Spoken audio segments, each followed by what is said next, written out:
Kan? Setahun 2 kali baca. Habis lah perkhidmatan. Okey. Jadi sedikit sebanyak saya gambarkan kepada anda dari segi profil sekolah. Okey, profil sekolah saya ingin gambarkan kepada anda bahawa sedikit sebanyaklah tentang profil sekolah SMK Kolanas. Okey. Kami lihat sini ialah barisan pentadbiran. Kami pada masa ini memang tak ada pengetua lagi lah. Sudah hampir 6 bulan pengetua tak ada. Okey, pemangku pengetua dan seterusnya ialah cikgu PKKO.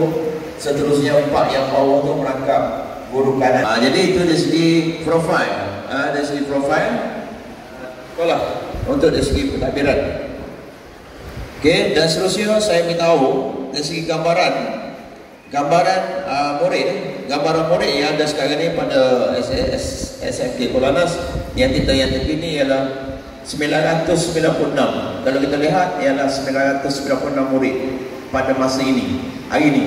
Mungkin esok bertambah, lusa berkurang. Ada macam tu. Daripada 1100 tinggal 900 ke sekolah kita, ke SMK Kolanas, SK Kolanas. Salah satu dan satu lagi mari dulu tu saya pergi ke SK Pagu Saman. SK Pagu Saman pun saluran di sekolah kita. Jadi murid yang ada sini dia akan bertemu kepada 3 di penjuru, iaitu SK Kolanas, SK Pagu Saman dan SK Ken Desa Pahlawan. Jadi 3 tentang saluran sekolah yang wajib pergi ke SMK Kolanas kecuali awak akan ke sekolah khusus, iaitu SMKA, SPP dan sebagainya. Jadi setakat ni kalau jumlah semua Desa Pahlawan 86, Pagu Saman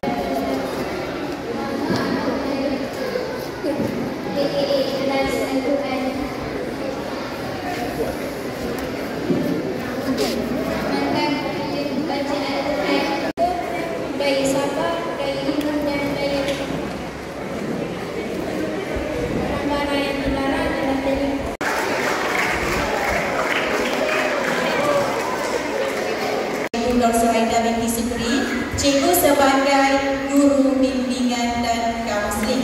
Okey, di SMK Kolanas kita ada 3 orang guru bimbingan dan kaunseling. Okey, kalau di sini awak ada berapa? 2 atau 1? Kawan baharu. So kena sesuaikan diri, insya-Allah semua akan okey. Cikgu tak mau nanti bila di SMK Kolanas kamu hanya berkawan dengan geng-geng kita je, SK Kolanas. Sebab apa? Sebab kita ada ramai